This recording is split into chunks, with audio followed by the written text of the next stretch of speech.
परिचय। यह छोटी बच्ची रो रही है। उसे सांस लेने में तकलीफ हो रही है। उस बूढ़े आदमी को देखो। वह नगर के व्यस्त क्षेत्र में रहता है। वह फेफड़ों की बीमारी से ग्रस्त है। इनकी बीमारी का मूल कारण वायु प्रदूषण है। इस पाठ में हम अपने परिवेश में होने वाले हानिकारक बदलावों और अपने जीवन पर उनके प्रभावों के बारे में जानेंगे। उद्देश्य। इस पाठ के अंत में आप निम्न करने में सक्षम हो जाएंगे: वायु प्रदूषण, इसके स्रोत, इसके हानिकारक प्रभाव और इसकी रोकथाम की व्याख्या करना। ओजोन परत के अवक्षय की व्याख्या करना। ग्रीन हाउस प्रभाव का वर्णन करना। अम्ल वर्षा के निर्माण की व्याख्या करना। वायु प्रदूषण। हमारे जीवन के लिए वायु अति आवश्यक है, लेकिन दिन प्रतिदिन वायु में उपस्थित अवांछित पदार्थों के कारण यह प्रदूषित होती जा रही है। अब आप जानना चाहेंगे कि ये पदार्थ कहां से आते हैं। ये तब अवमुक्त होते हैं जब वाहनों, कारखानों, बिजली संयंत्रों इत्यादि में ईंधन जलता है और उन्हें गैसीय अपशिष्टों में बदल देता है।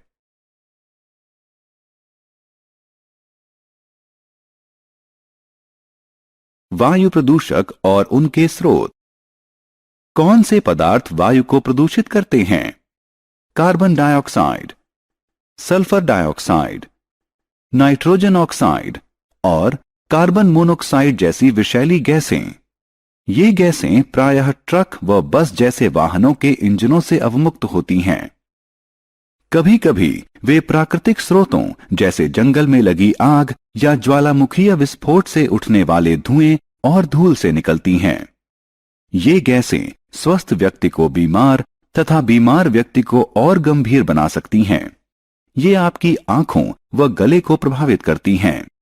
कुछ मामलों में ये आपके फेफड़ों को स्थायी रूप से हानि पहुंचा सकती हैं और यहां तक कि कैंसर का कारण भी बन सकती हैं। क्या आपने धूमकुहा यानी धुंध जैसा काला धुआं के बारे में सुना है? धूमकुहा धुएं और कुहरे यानी धुंध से बना होता है।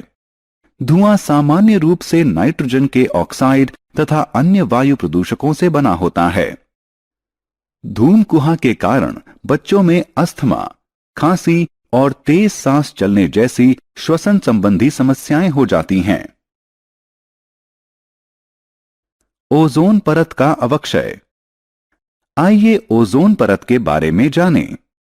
ओजोन परत ओजोन गैस से बनी वह परत है जो पृथ्वी के वायुमंडल के ऊपर स्थित है। इसकी क्या भूमिका है?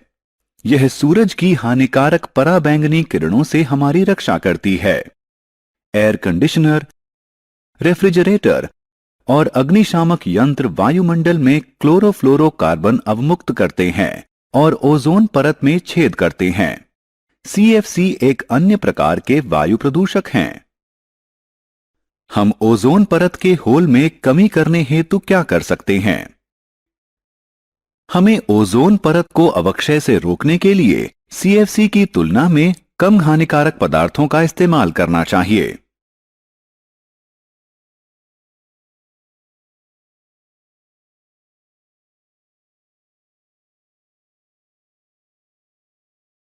अम्ल वर्षा। ये चित्र न्यूयॉर्क स्थित स्टैच्यू ऑफ लिबर्टी और आगरा स्थित ताजमहल के हैं। ये अम्ल वर्षा से अत्यधिक प्रभावित हैं। क्या आप अम्ल वर्षा के कारणों को जानते हैं? उद्योग व वाहन वायुमंडल में सल्फर डाइऑक्साइड और नाइट्रिक ऑक्साइड जैसी विषैली गैसें अवमुक्त करते हैं। ये गैसें वायुमंडल में उपस्थित जल वाष्प से अभिक्रिया करके सल्फ्यूरिक अम्ल व नाइट्रिक अम्ल बनाती हैं, जो अम्ल वर्षा के रूप में पृथ्वी पर गिरती है। अम्ल वर्षा में कैसे कमी की जा सकती है? कंप्रेस्ड नेचुरल गैस यानी CNG और लिक्विड पेट्रोलियम गैस यानी LPG जैसे स्वच्छ ईंधनों के प्रयोग से अम्ल वर्षा में कमी की जा सकती है। ग्रीन हाउस प्रभाव। बहुत ठंड है, इससे पौधे नष्ट हो सकते हैं। क्या तुम्हें पता है कि इन पौधों को अत्यधिक ठंड से बचाने के उपाय किए जा सकते हैं? क्या उपाय किए जा सकते हैं? हम उन्हें बचाने के लिए ग्रीन हाउस प्रभाव का इस्तेमाल कर सकते हैं।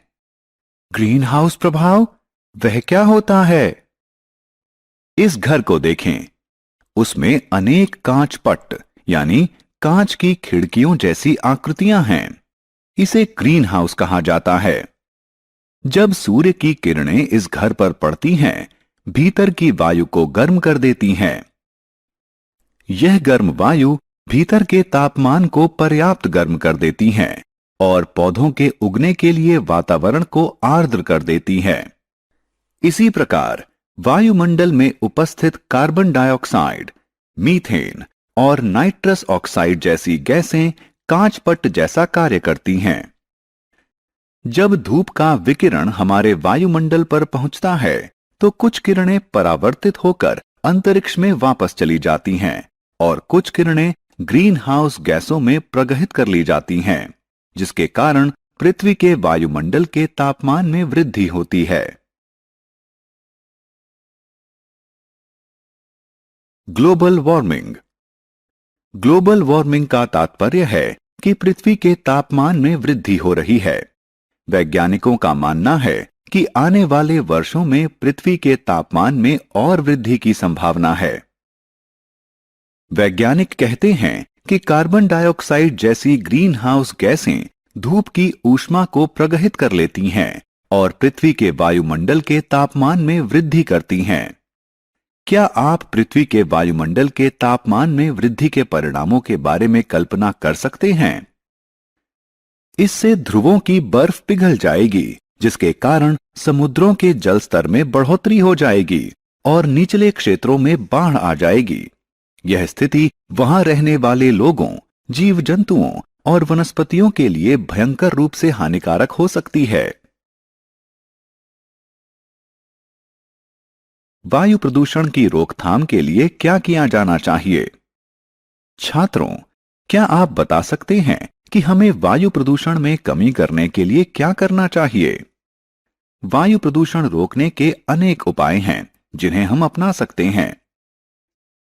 हम स्वच्छ ईंधन जैसे कि सीएनजी, एलपीजी और सीसा रहित पेट्रोल का इस्तेमाल कर सकते हैं। हम जीवाश्म ईंधन के बजाय सौर ऊर्जा, जल शक्ति और वायु ऊर्जा का इस्तेमाल कर सकते हैं। हम वृक्षारोपण भी कर सकते हैं। सूखे पत्तों को जलाने के बजाय हम उनसे कंपोस्ट खाद बना सकते हैं। कम दूरी तक आने जाने के लिए हम अधिक से अधिक पैदल चल सकते हैं।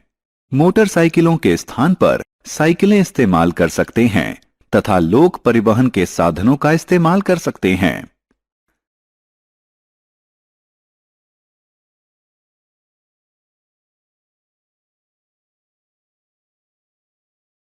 सारांश। आइए हमने जो कुछ सीखा है उसे संक्षेप में दोहराएं।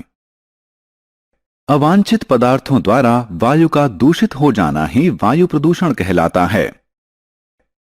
जो पदार्थ वायु को दूषित करते हैं उन्हें वायु प्रदूषक कहा जाता है। Carbon monoxide, nitrogen oxide, carbon dioxide, methane और सल्फर डाइऑक्साइड प्रमुख वायु प्रदूषक हैं।